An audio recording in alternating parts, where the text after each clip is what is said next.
So you've had a night to sit on it, put your thoughts together, figure out what the heck is going on.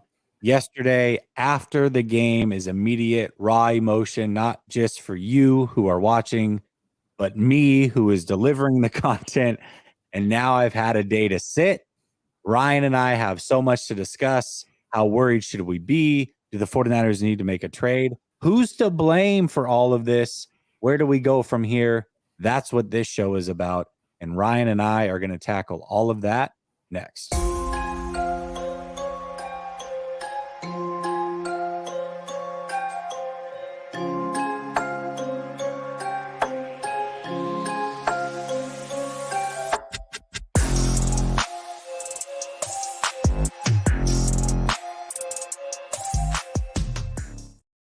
All right. Welcome back to Last Second Sports, where we are giving you our take down to the last second. And as I said, it is Tuesday afternoon, which means I've got my guy Ryan Hensley with me. Ryan, what's up, man? What's up, dog? How you doing today, brother? Doing okay. Much better than yesterday. I'll tell you what, I was so upset after yesterday's loss, Ryan, that I couldn't even do the normal intro. Didn't even give the I watched. last second sports, none of it. Didn't I care. saw. I saw. Care. I can see the look in your face, man. You weren't happy, but I'm feeling good today, man. Warriors play first game today, so I'm excited about that. I'm representing. Got the Warriors hat, the Warriors sweatshirt. It's going down. I can't even get into basketball season until after All-Star break. That's the way I always roll. It's football, all the way through. Yeah. All right. Now that we've got a little bit cooler heads based off of yesterday, we've been able to take things in, rewatch the game, maybe look at stats, watch some all 22. Who's to blame for yesterday's loss, Ryan? And it may be different than what you thought initially, but looking back on it, who's to blame for the 2-game skid? Who's to blame specifically yesterday? Where's your head at with this one? Honestly, I feel the same way I felt yesterday. I think the blame goes around widely. Let's start at the beginning. I think the beginning, it starts with Kyle Shanahan. Kyle Shanahan we've been saying this for weeks. He's too dependent on CMC. He needs to be more diverse in his approach, be more creative. That's what he's known for. And you're not seeing it this year. It's all CMC. That's the main problem for me. Next thing is Trent Williams injured. That's a big problem for the 49ers. It cripples the run game. The 49ers run game is honestly mid without Trent Williams. Trent Williams is so key in the run game. You think it would be protection, but it's really the run game. And then after that, CMC fumble. Second time he's fumbled in the red zone, approaching a touchdown and a score. So we got to go to CMC there. Then Wilkes play calling. I don't really understand it. Closing out the half, you basically leave Charvarius Ward on an island when all you have to do is stop them, make a tackle, and the clock goes down to 0, and the 49ers probably win this game. And then towards the end of the game, it comes down to Brock Purdy turning the ball over twice at the end of the game. When you need him the most, he completely folded back-to-back interceptions. So that's how I see the blame going around. It goes to all of those guys. Yeah, it really, I mean, when you look back on things, it's easy, just like last week, right? It was very easy to say, well, Jake Moody. I mean, as bad as this was the conversation last week from a lot of people. As bad as Brock played, when he needed it most, he did what he needed to do, and Jake Moody couldn't come through. Well, I could say the same thing this week. As bad as things looked defensively, when they needed to, they locked down and gave Brock Purdy a chance, and he just couldn't come through. Like, you see how ridiculous it sounds when you just put it on one person? There was so much that happened throughout that game. The first half was the defense couldn't stop anything. They couldn't stop the run. They couldn't get off the field. Nothing. I mean, it was bad. They got the first stop to start the game, and then after that, it was like the floodgates opened up. Second half, they locked down pretty decent, actually. The run game completely got nullified. They only gave up 6 points. Like, it looked better, but then the offense couldn't get it going consistently. So it's this back and forth. And ultimately, I agree. I mean, if I can't blame one person, it really is 2 games in a row that are ultimate team losses, in my opinion. Mm-hmm. But Kyle Shanahan has to be held accountable if we're holding anybody accountable. I know today it seems like the narrative is let's go after Wilkes. But reality is, when you look at the defense and what they've done the last 2 weeks, yes, they've given up a lot of yards and time of possession and all those things. Not great. I'm not saying that they don't get any blame, but they're only giving up 20.5 points a game in the last 2 games, which would put them middle of the pack, literally 16th in the league if we're going off of league averages and what they give up. But the offense has only scored 17 a game, and that's including with 3 starts in the opponent's territory based off of defensive turnovers. They were only able to cash in on one of those 3 drives. And right now, if you take that 17 points, that would put them around 28th in the league in scoring. So it goes both ways. Like, the offense isn't getting it done either. The defense isn't as dominant as what we're used to. They're about middle of the pack the last 2 weeks, but the offense went from being top to literally near the bottom of the league. And a lot of that goes back to Kyle. I mean, it's just what it is. Honestly, I feel like there's plenty of blame to go around for all 3 factions. Yeah. This 49ers team, the defense, they deserve blame. The special teams, they deserve blame. The offense deserves blame. The quarterback, the coach, like, they all have a part in this. None of them look like they're on their stuff. Although I will say Brock Purdy actually looked really good. I thought he was having a great game for the first quarters, and then he just crapped a bed at the end. So there's a lot of blame to go around, and we can dive in deeper as we go throughout this show. But there's a lot of blame to go around. It's not just one side or the other, or one coach or one player. It's the entire team. No, most definitely not. And I think, I remember putting out a tweet before the season started, and I said, I refuse to put this season on Brock Purdy. Like, I just do. If they don't win a Super Bowl, the easy thing is going to say the quarterback, or Steve Wilks. I know that Coach said that the scapegoat of this team would be Steve Wilks. I think both of them are kind of getting half and half. Meanwhile, Kyle's just flying under the radar again, as if he's not the head coach, right? And he doesn't get enough credit, I think, when the defense does really well, because he is the head coach and he's choosing who the defensive coordinator is, and he can override things, and we've seen him do that. So I don't think he gets enough credit of how good this defense has been in Kyle Shanahan, but I also don't think he gets enough blame when the defense isn't great.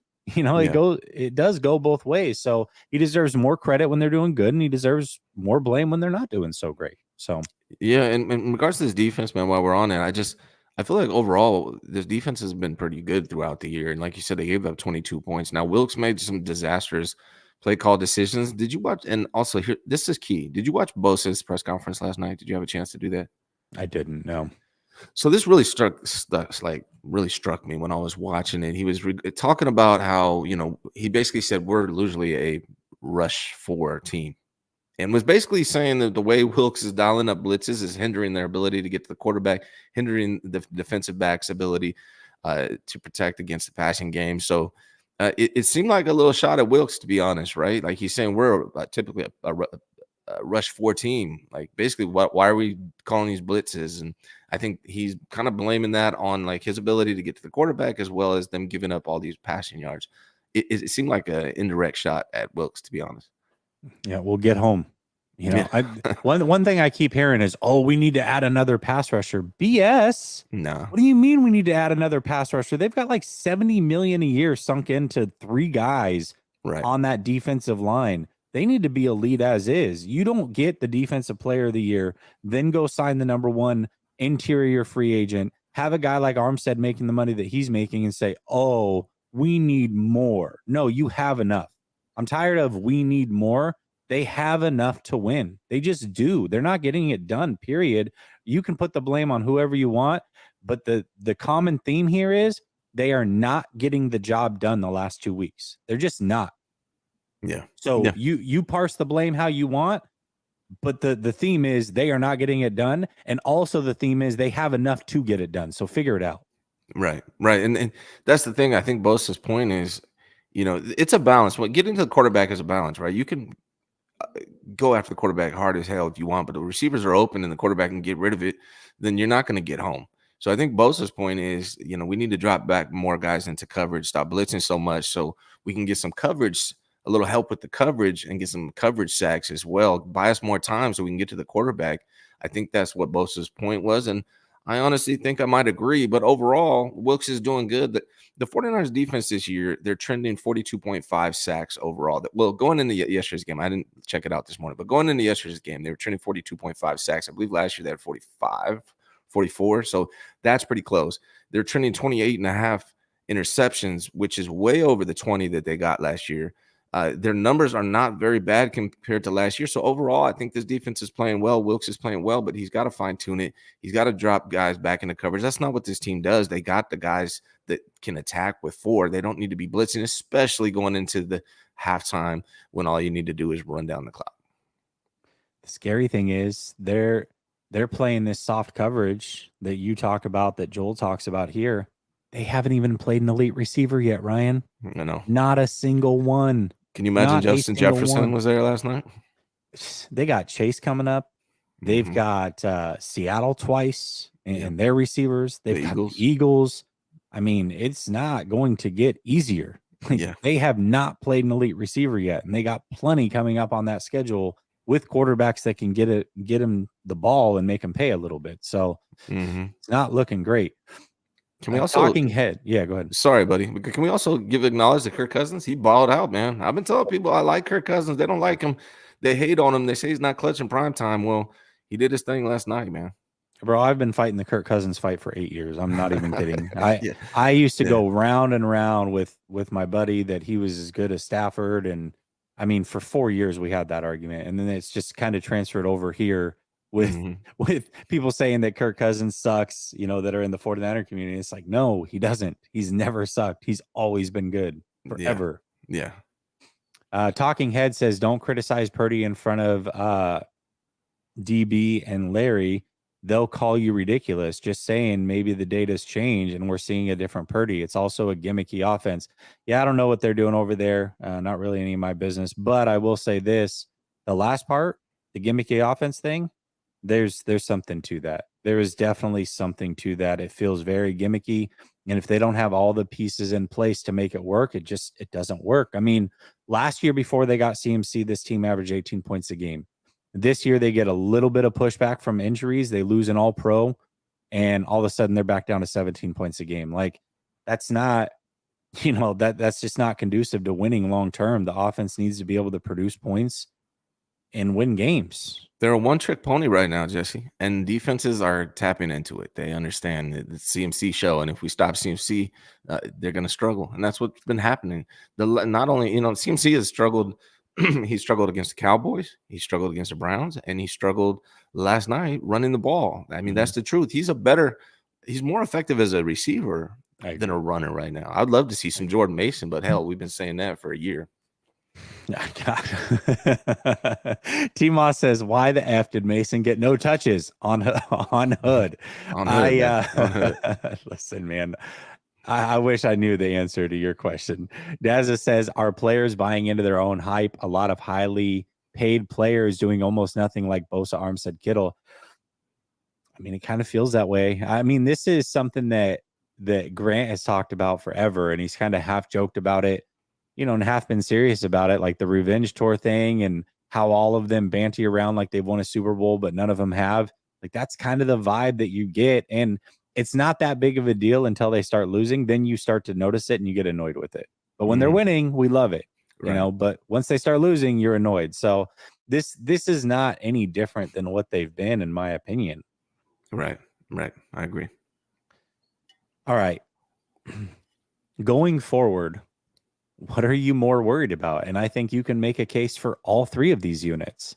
You more worried about the offense, the defense, or the special teams? And if you want, you can put it into an order, however you want to go about this. But I'm just curious, like, what worries you most going down the stretch as the team is currently constructed? I mean, maybe a trade happens tomorrow and it changes your order, but right now, where's your thoughts with this one? I mean, can I take the cop out and say all three? I mean, all three of them are concerning me right now. Equally. I mean, I think the least concern for me, if I can put it this way, the least concern is the defense for me. I think the defense is going to be fine. Wilkes needs to figure out how to dial things up a little bit better. But I think overall the defense worries me the least. Not to say that they're perfect or that they don't have things to work on. They're not great against the pass. And I was on Grant's show yesterday, and I did a show yesterday on my channel. And I was talked about how, how, if the 49ers lose, how does that happen? And I obviously I didn't think they were going to lose, but I said, if it happens, it's because Kirk Warner goes ham on these guys in the passing game. because the 49ers have not faced a quarterback like Kirk Warner yet this year. Not Kirk Warner, Kirk Kirk Cousins. Cousins. Yeah. So He that's what looked like Kurt Warner. Hell, he looked like Peyton Manning the way he was he checking out did. of some of those plays. Right. Yeah. No. So Cousins, man, that was my prediction. That Cousins was going to attack this passing game. He's going to pass a lot, and we're going to test this 49ers pass defense, and that's what ended up winning. So the defense is a concern, but it's at the bottom of the list for me. Special teams and the offense are kind of like I don't know which one, because Moody did have a nice kick at the end. Was it 55 yards, which was nice to see him get that. But he's 1 for 4 of his last 4 kicks. That's a concern because you can win and lose a lot of games by a kick. We saw that against the Browns, and we can't have that in the postseason. You can't have that. But ultimately, I think it's the offense overall is what worries me, because right now they're a one-trick pony. If something happens to CMC, they're going to have to figure out how they play without him. Hopefully nothing happens. We were close this week to something happening with that injury. But I think teams, regardless, even if CMC is there, they are stopping him in the run for the last 3 weeks. People need to realize that and acknowledge that, especially when Trent Williams isn't there. Then it becomes an even bigger problem.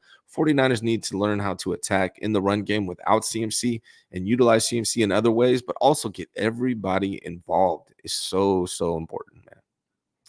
Yeah, I agree with that. I think this is a tough question because with injuries, you're right. I think the offense is the most concerning because I don't know that Kyle can get other people involved the way that he needs to. But if all things are equal and everybody's healthy, I mean, I'd probably lean towards the defense a little bit just because Wilkes is still first time with this team. For some reason, that front four just is not getting home. The secondary, I mean, low key is still very susceptible to the deep ball, and they really haven't played an elite receiver yet. I don't know, man. You're right. I mean, hell, what if I add the coaches in? Are and we so offense, defense, special team coaches? I mean, is just coaching number one? Maybe coaching is just number one. Maybe that's what the answer is. It's the coaching, because we're talking about offense and spreading the ball around. Well, that's up to Kyle Shanahan. We're talking about defense and a first time coordinator on this team. Well, that's Steve Wilkes. So maybe the answer is just coaching, which is D, none of the above. The answer is coaching. That's what we're actually worried about right now. Yeah, I mean, coaching is a big part of it. I mean, one of the things that we're seeing is a lot of penalties for the 49ers. They're like towards the top in the NFL, first or second, I believe, right now, which is a coaching thing, in my opinion, that comes from discipline and being prepared. The 49ers didn't look prepared, and overall, that's Kyle Shanahan's job. Now, Kyle is definitely capable of being creative in the offense and dialing up plays for it to get everybody involved. We've seen it in the past, but for some reason, he's using CMC as a crutch, and I don't know why.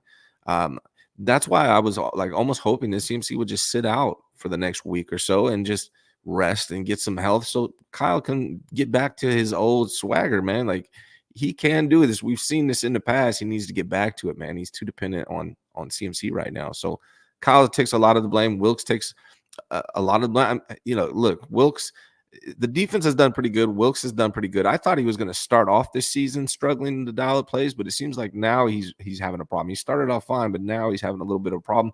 But overall, he's not allowing a ton of points. It's not like this team is giving up hella points.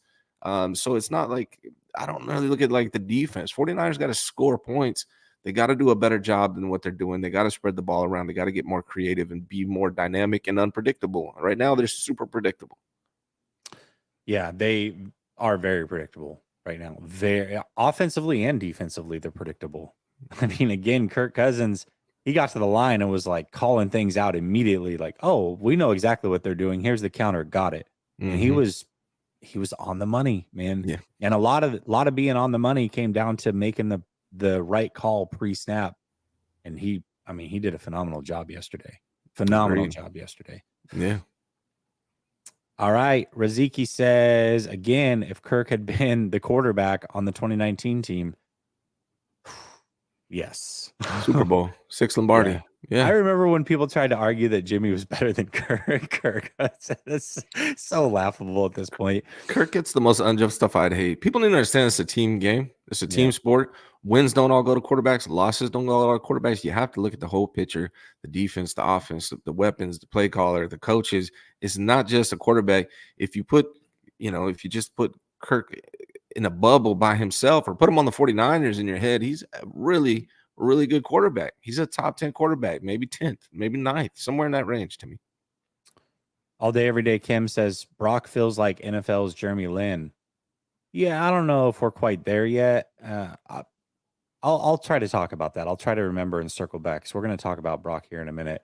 Ryan Andrews says undisciplined. The coaches should be held accountable. I agree. It is up to the coaches to get everybody ready. Flav says Jess knows I'm most worried about this offense ability to score quick TDs when the D doesn't have to worry about the run or the run game isn't working.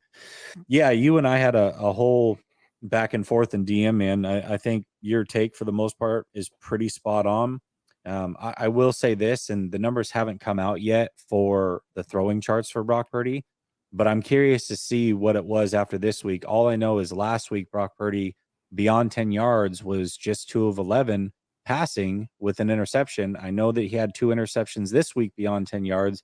I don't know what the numbers were in total, but you can get that quick strike guy, the deep ball guy, what have you, but you still got to have somebody that can pull the trigger and put it on the money. And I don't know that we can even trust him to do that right now. Just to that point, that's been the problem with the 49ers since Jimmy Garoppolo, Brock Purdy. That was the point. That's been the problem. Do you know where the 49ers rank? I guess you could call it as an explosive play. The longest pass play in the NFL for a quarterback, Brock Purdy's 35th. There's 3 backup quarterbacks that have done a better job at that.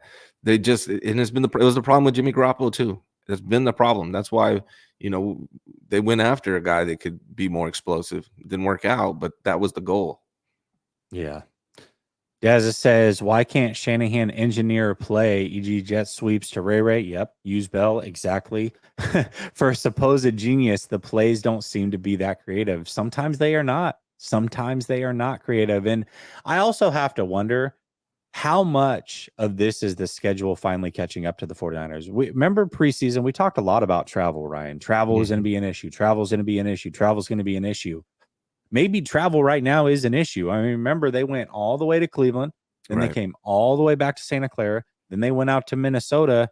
I mean, it's a lot of travel for a team, especially as you get 5-6 weeks in, teams are hurting a little bit. You get some swelling on the plane, that type of stuff. I don't know. I mean, not that it's an excuse. They still got to find a way to win these games, but maybe that travel is starting to catch up with them a little bit. Travel is a factor, but also remember last year when all the teams that played the Niners, they lost the following week. It's because of that physicality, right? Well, they just faced the Cleveland Browns that are super physical, very bully defense, and they lost a lot of guys. And guess what? This week they just didn't seem like themselves. They didn't seem ready. So that travel and that getting beat up by Cleveland, I think had a part in this. Yeah, I mean, meanwhile, Gardner Minshew put up a cool 38 on a historic defense. So there's that. Yeah. Flav says BP's average 10 yards per attempt down to 9 in the second half, and Kyle Shanahan was running it like he's up 10. It won't change his game plan and really trust his quarterback until it's too late. Brock Purdy should have had 35 attempts for 350 yards. Yeah, I don't know, man. There's a problem with that, Jesse. You know what it is? What's that? The problem, first of all, worthy plays. That's what I was going to get to. But first of all, yards per attempt doesn't really mean much, right? A lot of that's yak. All right. So you can't really stress on that. Like a lot of people say, oh, yards to attempt, that means he's not a dinking on quarterback. Not that I'm saying he is, but yards per attempt doesn't show you that he is, right? It's about can you go 30, can you go 40 yards downfield? And he doesn't do that a lot. But that's not the point. He's 20th in passing attempts and 4th in turnover worthy plays. So if you turn up those attempts, you're going to have a lot more turnovers. Yeah, I think that's it, right? Like this is a concern that was brought up last year. And I talked about it last year. And I said that in college, he also had a little bit of Jimmy to his game, and not in a good way, right? Like I think that he's better than Jimmy. He's more mobile than Jimmy, but what I've said was he will put the ball in harm's way. And last year, the numbers showed that, and the defenses weren't converting. This year, it started out very much the same. He's putting it in harm's way. Teams weren't catching the ball, and now they are. And so it's like the law of averages always end up playing out long term. Over the course of a career, the law of averages are there. And now here we are, and he's 4th in the league in turnover worthy play percentage. Like that's not good. And it's not safe. I mean, protecting the football, this team was supposed to be built around running the football. They're not running effectively. Protecting the football, they're not protecting it right now. Playing sound, good defense, they're not doing that. Like everything that the foundation of this team is that we thought it was going into the season and why they would win and why they did start out 5-0, none of those things are happening. Not a single one of them the last 2 weeks. So again, it really is complete team losses. All three of those things that we're supposed to be able to rest our laurels on and say, hey, this is what this team is. None of those things are being executed on right now. Not a single one. Correct. Yep. Big Ant NYC says, did you guys peep the stat on ESPN? Since 2017, Shanahan is 0-27 when trailing by 5 points or more headed into the fourth quarter. No bueno. I did not, but I know that stat was floating around the last couple years. I've seen it. Obviously, it's changed a little bit, but yes, I mean, this has been a thing. That's the Jimmy Garoppolo era, and now Brock Purdy, right? Yeah. Yep. You have to be explosive. If you want to be able to come back, you have to be clutch and you have to be explosive. You have to be able to make every throw on the field. And Brock Purdy and Jimmy Garoppolo, so far with Brock, we haven't seen it. Jimmy Garoppolo, we definitely didn't see that. So, I mean, that's also on the quarterbacks. Silverback says 0-29 when trailing 5. Yeah, he's same stat. It's 0-29, 0-27. Either way, it's 0 and something. What's up, good. Tony? How you doing, man? Over in Hawaii. Center, right guard, right tackle are not acceptable. Niners failed to draft Awan Jones, failed to sign Garrett Bradbury. Niners cannot dictate in the run game. I can't believe it, but they may miss McGlinchey's run blocking. Man, saying you miss McGlinchey is not good. I don't miss McGlinchey. He's been awful this year, honestly. Not good. The problem isn't we need McGlinchey or we need McKivitz. We need someone else. We needed DeJuan Jones is what I wanted to do, and I think that would have been a smart move at this point. Yeah, Flav is saying yards per attempt shows that the play is working. Okay, that's a good point. Throw the ball. Let your QB win you a game versus a bad defense in week 7, so you're not asking him to do it for the first time in the NFC Championship game. All his QBs always choke for this reason. You're basically saying Kyle's not getting his guys prepared throughout the season, and you might be right about that one. We've definitely seen it. You know, it was Jimmy missing the deep ball late in the Super Bowl, but how many times was that deep shot actually taken throughout the season? You know, can you really blame him? So I know where you're going with it. Let's talk strictly Brock Purdy. And so this one is, will the real Brock Purdy please stand up? We've seen Brock Purdy play about as good as you could play to start a career. Played phenomenal football. The last 2 weeks, not so much. But really the most alarming thing to me, and you talked about turnover-worthy plays. Okay, we know that that's always been there. But now that we're starting to get a sample size of Brock Purdy being down in the fourth quarter in his career, finally, the numbers are about as awful as they could be. These are his career numbers when trailing in the fourth quarter. 12 of 31 passing. That's 39% completion percentage. 166 yards passing, 0 touchdowns, 3 interceptions with a quarterback rating of 17.1. I'm going to repeat those numbers. 12 of 31, 39% passing, 166 yards, 0 touchdowns, 3 interceptions with a rating of 17.1.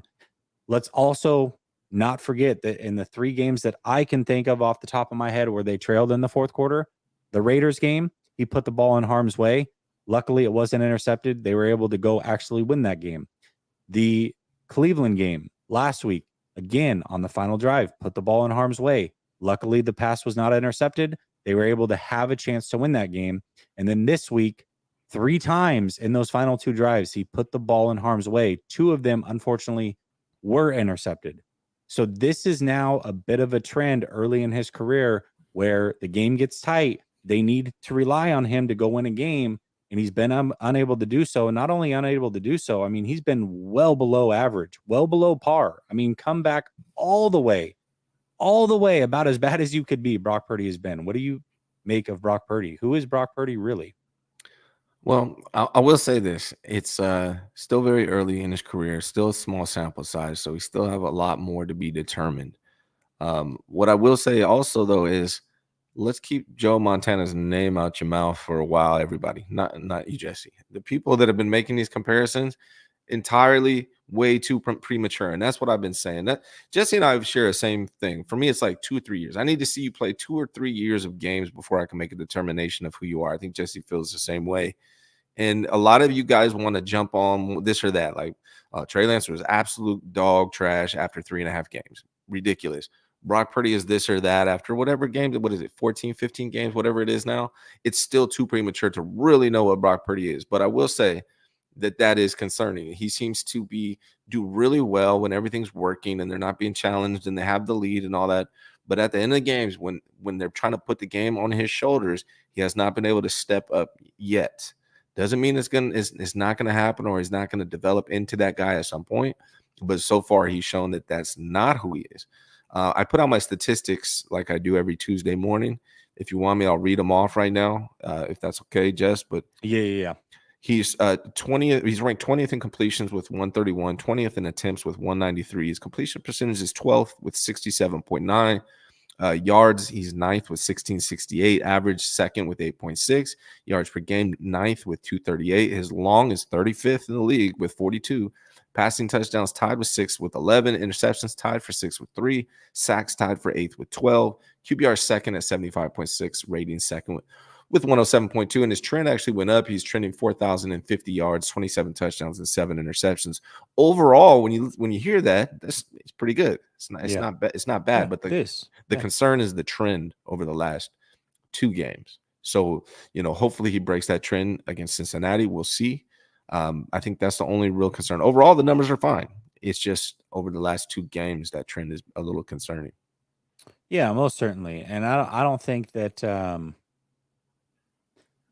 I guess the way that I see it is Brock Purdy. It depends on what you thought of Brock Purdy, really, is what it comes down to. I think if you were he's a top 5 quarterback in this league, he's already established and he's going to go win us 5 Super Bowls and he's Joe Montana, then you're probably panicking a little bit this morning, after those games. Mm-hmm. If you are in the camp that, hey, he's young, you got to expect some mistakes. I don't know what he is yet. Let's give it time. Where I've been, I'm not panicking. I mean, these things are bound to happen to all quarterbacks. Now, what I will say, though, is, okay, we've seen it 2 weeks in a row. It started out good. He bounced back up until he didn't this game. If it looks bad again next week, I will. I think everybody at that point has got to be like, okay, what the hell's going on? Like, the league is clearly caught up. What are we actually doing here? So I'm going to reserve right for 1 more week. If he bounces back, plays good all through next week, great. If it doesn't look good again next week and the 49ers lose again, I think I'm going to be pretty worried. Yeah, if he turns into a pumpkin 2 days before Halloween, that'll be pretty concerning, to be honest with you. I'm hoping he bounces back for the 49ers' sake and for his sake. And, it has been again, though, last night he played, to me, this is going to sound crazy to a lot of people. I think he was the best player on the offense through 3 quarters. Oh, I don't think that's crazy night. at all. I don't think that's a crazy take at all, because I agree with you. Which was surprising. I'm like, look at Brock, man. He's carrying this team right now. In fact, you know what my whole point was going to be if they had lost that game and Brock continued to play as well as he was this is exactly why you don't put wins and losses on quarterbacks. Right. You can't do it. And same thing, if they had come back and won, you can't put a loss on Kirk Cousins. Like, what more would you expect him to do? This is why wins and losses are not a quarterback stat. And that game almost proved it out on both ends. Now, unfortunately, when he had 2 chances at the end, it got about as bad as it could get. I understand that. But he was playing very good football through 3.5 quarters. I agree with you. So, it got shaky. I'm not going to blame the whole game on him, just like I'm not blaming the whole game the week before on Moody. But it's just every week that we see Brock Purdy play, it's just another thing that we add to our memory banks as we're making an assessment, full bore who he is. I don't think he's as bad as he's shown to be at times the last 2 weeks. I also don't think he was ever as good as what he had shown to be there for that long stretch. I think the truth lies somewhere in the middle. We're talking about a quarterback who probably can start for many years, but is, a mid-tier quarterback. At least that's kind of what what the law of averages are telling us right now. And there's nothing wrong with that. Like he's going to make a lot of money and he's going to play in the NFL for a long time, especially as the last pick in the draft. That is more than enough winning that he's done. He's already exceeded expectations. So, that's where we're at now. We'll see though. I mean, in a year from now, all that could change. Right. All of that could change. He could ascend, he could descend. We'll see what happens with Brock Purdy. But yeah, I think it all comes back to we always should have pumped the brakes and people got way out ahead of their skis. And so now we're starting to dial it back a little bit. Yeah, I mean, the reality is Brock contributed to two losses. The last two losses, he contributed to those losses. It's not entirely on him, but he did contribute to those two losses. And the most important thing you said that needs to be reiterated is that wins and losses is not a quarterback statistic. It's a team game. That's what I yelled for 6 years when we had Jimmy Garoppolo and all these fanatics were saying all he does is win. Like, it's a team sport, you guys. Brock contributed to two losses. He's not to blame for those two losses, just like he contributed to all those wins he got, but he's not the sole reason why they won all those games. So people really need to keep that in context. I agree. Raziki says, Jesse, how well does your stash grow? You look good with a full beard. If you can't grow one, just borrow Ryan's. No, my stash does not grow in at all. At all. So I can't grow a beard. If we combine, we could have the whole thing. Oh, you can't do the beard? Okay, yeah. See, like it like splits in the middle and then it's like patchy. It doesn't even connect. Like it just doesn't work for me, man. This is like 3 days. My mustache That's impressive. Like Tom Selleck if I wanted to be, but I can't grow a beard, dude. That's fully impressive. All day, every day. Kim says, Ryan, as you know already, Trey didn't work out because the 49ers didn't want him to work out. It wasn't Trey. Unbelievable. Well, I'll say this, Trey Lance aside, if Brock Purdy doesn't work out at some point, it's Kyle. I'm just saying, if I have a friend that I stand by, right? No matter what, we're best friends, what have you. If that friend goes through 3 marriages and gets divorced 3 times, at some point I got to pull him aside and be like, bud, the only thing that's consistent in these relationships is you. Right. You've got to change something. You cannot get divorced 3 times and always put it on the female. Like that is not the way this works. You are the problem also. So if this quarterback doesn't work out, and again, this is the 3rd time that Kyle Shanahan has told you he believes he has a franchise quarterback. How? Well, he did it with Jimmy first. They paid Jimmy buku bucks. That was them telling you they think they have their franchise quarterback. They were wrong. Then they trade everything under the sun for Trey Lance.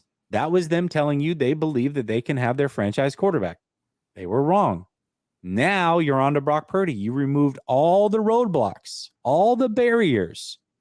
You said he's the real deal. It's a win now, must win now team, and this is the guy to get it done. Well, if you move on for Brock Purdy, that's the 3rd time you've told us we got a franchise guy, and the 3rd time that you've broke it off with him. At some point, you are the problem, not the quarterback. I'm sorry. Hey, man, if Brock Purdy don't work out this year, I swear on everything I love, people ain't going to like this. Go get Kirk Cousins because I'm tired of it. Like, give him the guy he wants. Okay, let's talk about it right now. Yeah. We talk about all the trades that the 49ers could make, and we'll just kind of parlay it into this. Trades. Do you think they need to make a trade? I think that we're going to agree and say, yes, they need to go add something clearly to this team. But if you told me they could make one trade, a realistic trade, an actual realistic trade, and only one, which one would you do? I would trade for Kirk Cousins right now. Right now, I would go get Kirk Cousins. I'm sorry, I would. Yeah. I believe Kirk Cousins with this team gives us a better chance to win a Super Bowl. Kirk Cousins right now at this moment is better than Brock Purdy. He just is. I have to agree. Now, I don't think that's going to happen at all. I don't think he's going to backtrack on Brock Purdy that quickly. But if they went and got Kirk Cousins, I believe they would have a much better chance of winning the Super Bowl. I don't think it's realistic. I don't think it's going to happen. But if I had to do whatever I want, from the standpoint that this player might actually be available, and if the right assets are given up, you could go make it happen. I'm not saying he gets traded, but realistically, if one team came calling to Kirk he would probably waive that no trade clause. And knowing that he's not going to be there going forward, slim Hmm. chance that happens. Minnesota would be willing to deal him, I would imagine. Right. So I think that it's an actual possibility, not likely, but it could actually get done. I believe that it could get done. I don't think Kyle's out on Brock yet. Now, if it continues to go the way it's going, then he might be, but I don't think he's gonna know that in time for the trade deadline. So that's why I don't think it's gonna happen. I think Kyle's gonna be pretty bought in. He's still bought into Brock, and he's gonna be very uh, hesitant to back off of that after everything he said. I mean, he's the franchise quarterback. He's the real deal. He's like all this stuff for him to just back out by week 8. Like, oh no, let's go get Kirk. I'd be really surprised if he did that. I don't think that's going to happen. But you're right. I feel like Kirk Cousins in this offense would be. I mean, who the hell was he passing to last night? Like what receivers was Kirk Cousins throwing to last night? Can you When imagine what Addison went out, it was like a who's who. who the hell is this guy? And he was still doing his thing. Can you imagine him on the 49ers offense? He would be ridiculous. I just think that's true. Now, I think Brock's going to, they're going to give Brock the rest of the year, obviously, and maybe he'll bounce back and be fantastic and win the damn Super Bowl for the 49ers. We'll see. But if he struggles like he's doing right now, more often than not, I think Kirk Cousins is definitely in play for next year. Yeah, I definitely think that door is open back up. Yeah. I mean, you got technically one more game to assess it. If Brock Purdy bounces back, great. But if he struggles again this week, and you got 2 days till the trade deadline, I mean, you're probably picking up that phone and like just seeing, is it Yeah. possible? Like, is this guy available? Can we make it happen? I You think might you be would have right. to. If he has a Browns type performance, yeah, you might be right. Or maybe it's Sam Darnold time. Maybe Oh God, he's the please next no, Steve Young, please right? We no, we please got the no. I next Joe can't. Montana and the next Steve Young on the same roster. So maybe it's time to move on to Steve Young already. I don't know. I can't stomach Sam Brock Darnold. Purdy's going to being be fine, I think, man. I I think he'll can't. bounce back and be fine. I no, listen, I hope you're right. I think you're probably right again. I think the truth lies somewhere in the middle. But okay, let's remove Kirk Cousins from this situation. Do the 49ers have to make a trade? I mean, I think they do, right? Like, and I'm not saying name a player or give me whatever, but we're a week away from the trade deadline at Mhm. this point. Yes. This team, as it's constructed, it's not it. It's just not going to be it, especially because the Eagles went out and got a stud safety, one of the best safeties in the league, just a Mhm. couple days ago. And talk about peaking at the right time. I mean, now they're starting to ascend. Like they got their loss, and unlike the 49ers, that set them straight. And then they beat a high flying offense, held them down, played the best defensive game that they've played all season long, really. Hurts did his thing. They won in the trenches. They did everything that they needed to go win that game. That's what we expected from the 49ers was once they got their wake-up call against the Browns that they would also bounce back, and they didn't do it. The Eagles right now are very, very good team, and they just added to their team. The 49ers have to make a trade, right? Here's the thing, Jess. So that to me, they definitely need defensive back help. They need that. I agree. What they really need, it's too late. They're not going to get. What they really need is a stacked offensive line if they want to compete with teams like the Eagles. And they're not going to be able to get that. I mean, you could try, but it's very hard, especially in Kyle's offense, to insert offensive linemen, to insert a right tackle at this point in the season. So I don't think they can do that. I don't think it's very realistic. I think the problem is the way they've approached the team building from the get-go. They're going to get outmatched in the trenches when they face a team like the Eagles. And that's the problem. And I don't think you can do that through trade at this point in the season. Now, go get a corner. That's going to make you guys better. I feel like they probably will do that. I would be surprised if they don't do that. I think they're going to do that. But I think the real problem is going to be this offensive line. It's just not built like it's needed to be built, right? The Eagles' offensive line looks like Harbaugh's offensive line back in 2012 right now. That's what they need, right? The Lions' offensive line looks like Harbaugh's offensive line back in the day.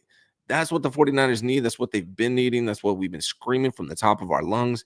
And Kyle just doesn't believe that that's what they need. They focus on other things, and that's the problem. And ultimately, if they don't go all the way this year, that's going to be the reason why. I mean, yeah, you're probably right about that.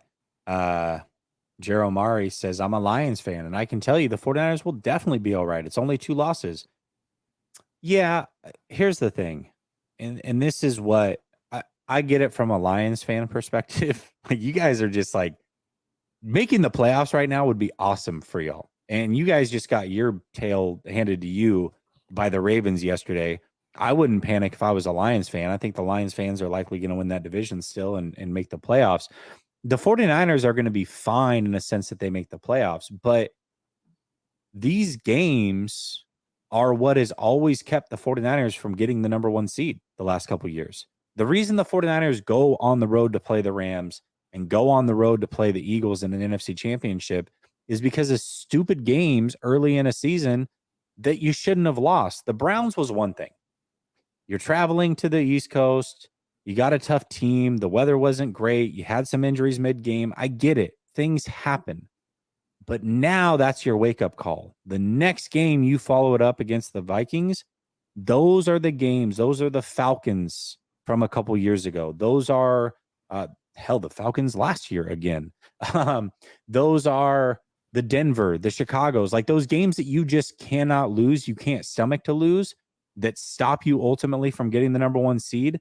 These are the games that you look back on and go, man, if they just would have beat the Vikings, they would have been the number one seed. Now, maybe they still get there, but I will say I don't feel great. This is the first time I think I'm going to pick against the 49ers all year, and I hope I'm wrong, but I'm not picking them to beat the Bengals, not after two straight losses. Like, as great as it started, and I said, I got to see the 49ers lose before I pick against them. Now I'm going the other way. I got to see them win again before I'm confident that they can actually get that done. So let me see them win again before I pick them, because it's not like they're playing slouch teams coming up. They've got the Bengals, who are coming off of a bye week, who are ascending. The 49ers are on the decline a bit, and they're limping into a bye week. And then they come out of the bye week and they got to play Jacksonville, who's another team that's on the rise. So they've got to show me that they can now beat a good team. I still think the Bengals, I get the Bengals are 3-3. I still think they're a good team. When everything's going right, they're a good team. They're a good offense at the very least. Burrow coming is off a starting bye to get week. Healthy the last couple of weeks. Coming off a bye week, I expect that we're going to get the Bengals' best shot. So if they beat the Bengals, I'll feel much better going into the bye week. But if they lose to the Bengals, here's the thing, Jeff. In regards to this comment, as a Lions fan, you can tell us we're going to be all right. Well, I mean, and I mean this in the most respectful way possible. Our goal is not what the Lions' goal is, right? The Lion, if as a Lion fan, you got to be on top of the world right now because you guys are playing better than you have in decades. You're headed to the playoffs, most likely. That's not what that's not the standard for me, at least as a 49er fan. I don't want to be all right. I want to win a sixth Lombardi. And right now, it's not feeling like that's what's going to happen this year. Hopefully that changes, but I don't care about making the playoffs. That should be the standard. We expect to make the playoffs every damn year. What I want to do is win a sixth Lombardi, win a Super Bowl. And that's why all of these things we're talking about are so concerning. Well, and I'll say this, your standards change as you get levels into this. So Jeremiah may look at it and say, okay, let's say that the Lions make it to the playoffs. They win week one in the wild card, and then they lose in the divisional round to the 49ers or the Eagles or what have you. Okay, you're still going to look back on the season and be happy. But if next year the same thing happens, all of a sudden the just the year before making it to the divisional round and losing, you were happy. You do that again next year, all of a sudden you're not happy. You expect to progress. The 49ers are in that same situation where they've been in an NFC championship now 2 straight years and have lost. The expectation is progression. They've got to bare minimum make a Super Bowl for us to even start feeling decent about it. And then if they're there, it's like, well, come on. The 49ers, when they make Super Bowls, they win them. The last 2 they haven't. We can't lose a third one in a row. So that's where the things change. Your expectations change as the team progresses. And so, this year divisional round is great as a Lions fan. Next year it won't be. So that's where we're at with it. Yeah. Yeah. And I agree, man. This and again, everything we're saying right now, this is based on what happens in week 7 and so far. Really, teams just need to get hot in the playoffs, and they can, 49ers could bounce back and be hot as hell in the playoffs and win the damn Super Bowl for all we know. That could still happen this season. We're just responding to what's going on right now. Yeah, it's a week-to-week league. Mike Drops with Monza says Brock's last TD, swing pass, and shovel pass. Offense is all on Kyle, and Brock is slightly better than Mullins' losing to the Bengals. Kyle may go to Sam with 2 weeks preparation. He is not as Purdy friendly as people think. So you're saying, oh, I see. In the Browns game, his touchdown pass was like a forward pass behind the line of scrimmage, a little shovel pass, and then a screen. Yeah, I mean, I mean, he makes a good point. I see what he's saying. It's I not do like it's too, a but tremendous. Neither touchdown was a tremendous play by Brock Purdy. They were great plays by CMC. yeah, I mean, I think, I actually either said it on a show or tweeted it out. Once Trey got traded, I said, everybody that's celebrating this, like, I get it, but don't don't think that this can't happen to Brock Purdy. Like, Right. don't think that Brock Purdy's untouchable all of a sudden, because now he's just the next guy and expectations are high. You know, there's there's a chance Kyle falls out of love with him too, the way that he does everybody else. So I don't disagree with he's not as Purdy friendly as people think. I've never thought that he was. He's about They don't who give a can damn. get it done now in the moment. He felt like Purdy was the best option for that. I actually agree with him, but that doesn't mean that doesn't change when the moment changes after next week and it's a third bad game in a row. You might be right. He may come out of the bye week with something different. Philly Chew says, what I find most concerning was we had 2 drives to win and threw interceptions on both. That can't happen. I agree with that. That definitely can't happen. Legendary Answers says Hall of Fame quarterbacks build their legacies in the fourth quarter. Good point. Correct. But we're still talking about a young quarterback, so I don't want to. I don't want to go all the way the other way. Yeah. Right. Like through He could be 5 back weeks next week. He could be through back next 5 week. Yeah, through 5 weeks, I was saying that Brock Purdy in power rankings, I was not saying he was a top 10 quarterback, but in the power rankings, I had him as playing as a top 3 quarterback. Now he's come back to the pack. We're probably in that 12 to 17 range, which is kind of where he was when we look at the season as a whole. There's nothing wrong with that, but we can't then have a third bad game in a row. We definitely cannot. Agreed. Coach says, for what it's worth, what's up, Coach? Our defense didn't play well, but they did enough. It's our offense that's concerning. Mini only scored 6 points in the second half. This offense has Kyle's fingerprints all over it. I'm sick of it. Agreed. Coach, yep. Yes. Mike Drops with the Monster says, Jesse, great trade, great deadline trade call. Brock's contract is why they are so bought in. 1 seed in balance with 3 straight losses. I said Kirk was a franchise quarterback. Yeah, I don't agree with Kirk's a franchise quarterback, but I think when we had the discussion, we have franchise quarterbacks as 2 different things. I think your definition of a franchise quarterback is a guy that can get paid the big money and still be somewhat effective. My definition is somebody that can get paid the money and carry a team when the chips are down on a regular basis. As good as Kirk is, and I think he's super underrated, I wouldn't put him in that category.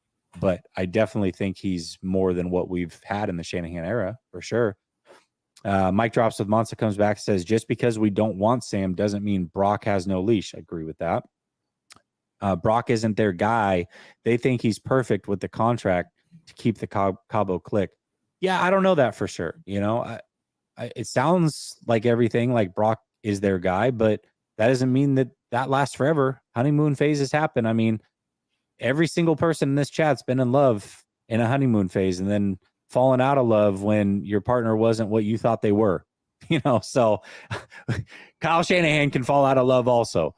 Mike Drops with Monster says that number 1 seed take is looking uncomfortably good right now. Sup, Ryan and Jesse. Appreciate the content and Twitter talks, fellas. Keep it up. Y'all handling business. I appreciate you. Appreciate it, brother. Monster. Euro 2X's says there's no Super Bowl favorite team in the league this year. I will say this. To me, it's interesting.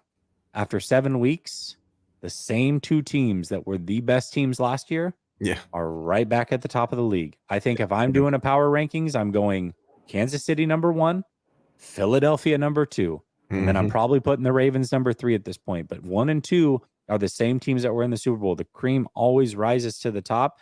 And right now, that's exactly what's happened. It's still those 2 teams are the teams to beat. And watch these Chiefs during the trade deadline. I think they're going to make a move and make this team even better. We'll see, man. They still might add Frank Clark as well, which, for them would be good. They just got a Minahu back. That defense is the best that it's been in the Mahomes era. Yeah. So this may be the best, most complete Chiefs team. I'll say that. Mm-hmm. Mike Baker says, funny thing is I had faith last night all the way to the end. I did too. In fact, I had said, as bad as this game has been, it feels like a one that a good team like the 49ers will find a way to win. That was before the first interception. And then once they got the ball back, I was like, that's exactly what they needed. Brock's got a second chance. He's definitely going to cash in. And that didn't happen. It seemed like a game that was very winnable, even though it wasn't great. And it just didn't get won, unfortunately. I thought it was gonna be like, this is Brock's chance, man. This is Brock's chance to he can, start building on his legacy right here. He's gonna do it. He's gonna do it, and no, it just didn't work out. Silverback says Kyle's dad taught him the system from an era of running backs won the Super Bowl. Yeah, that's very true. Flav says, I don't think the Niners -5 are a lock. As bad as they played the last 2 weeks, they are potentially 2 plays away from being 7-0. Agree. Public overreacting a little until they lose 3 in a row. Then we're in full-blown panic mode, but I hear you. But they do need to learn how to win, leaning on a quarterback to win a Super Bowl. Yeah, I mean, this is a quarterback-driven league, Flav. That's what it is. It's what it's been for a long time. Yeah. That's what it's probably always going to be. So you are going to have those things that happen in the playoffs where a quarterback is going to have to go win you a Super Bowl at some point. It's going to have to happen. So we'll see. I agree with what Flav's saying for the most part, but also, I mean, the Minnesota Vikings have lost every game by less than 1 score. So they're 1 play away from being 7-0 right now. We can't really say that. I understand what you're saying, Flav, and I agree for the most part, but you gotta make that play, or else you're 5-2 instead of 7-0. That's true. Scotty Dippin says, I'm still in the honeymoon phase. Looks at wife to make sure she is listening when you read this, because I'm in the doghouse. That's crazy. What's up, Scotty Dippin? Hey, man, lay off him. All right. He's doing his best there. He's doing his best there. Gammon. Dang, Gammon. I'm happy you came through. I was actually thinking about you earlier. I'm like, I haven't seen Gammon in a while. I hope everything's okay. So I'm glad you're here. Gammon says, I feel for Brock Purdy. There is too much thinking involved with pre and post snap for a kid whose only tangible ability is a snappy 10-yard split. They need to vastly improve the O-line. I agree. It's not all Brock's fault. It is not all Brock's fault, period. The expectations that got wildly out of control. Mike Drops with Monster says Brock is not a QB to lean on. He is too young. And there's a reason why not a lot of Super Bowl winning quarterbacks are this age. I mean, I think it's happened once, I think. Tom Brady. Exactly. And it's not that Brock can't eventually be that, but expecting him to do it at this age, this is the thing, is he played so damn well and was so mature beyond his years that we just thought, a lot of people thought the bottom could never fall out. Like, there's just no way. It's not going to happen. And it's like, well, he still deserves grace. Like, he is young. He doesn't know what he doesn't know yet. As great as he's played, he doesn't know what he doesn't know. And once he runs up against it, every week we're learning something new. Every week he's learning something new. Like, these things that have happened the last 2 weeks, long term, should make Brock Purdy a better player. We'll see what it does for him this year, but long term, that should make him a better player. If he is what most people think he can be, then this will be good for him long term. But this whole season might be a learning experience, not a winning experience. Like, that's could be the reality of the situation. So we'll see how it plays out. I think the theme really comes down to exactly what we talked about, which is everybody's to blame right now. Everybody needs to step it up. They got 1 game before the bye week. They got to go find a way to make a win happen, no matter what it looks like. Feel good about yourself coming out of the bye. Hopefully Debo comes back healthy. Hopefully you can get Trent Williams back this week. Debo will not be back this week, but hopefully you can come out of the bye this week. And it's not yet time to hit the panic button unless they lose again this week. And then I think I'm full-blown panic mode. We'll see what the conversation turns into. Ryan, I got a jet, my guy. I appreciate you for joining me as always on these Tuesdays. I tonight actually have at 9:20 p.m. Eastern behind enemy lines. I know it seems early. It's coming off of a Monday night game, but it is the only time I could make it work with the Bengals guy. So maybe in a weird therapeutic way, everything happens for a reason. We need to get over the Vikings loss, move on to the Bengals, and we're going to do that about as quickly as possible heading into tonight behind enemy lines. Tap in. We'll see you then. Peace.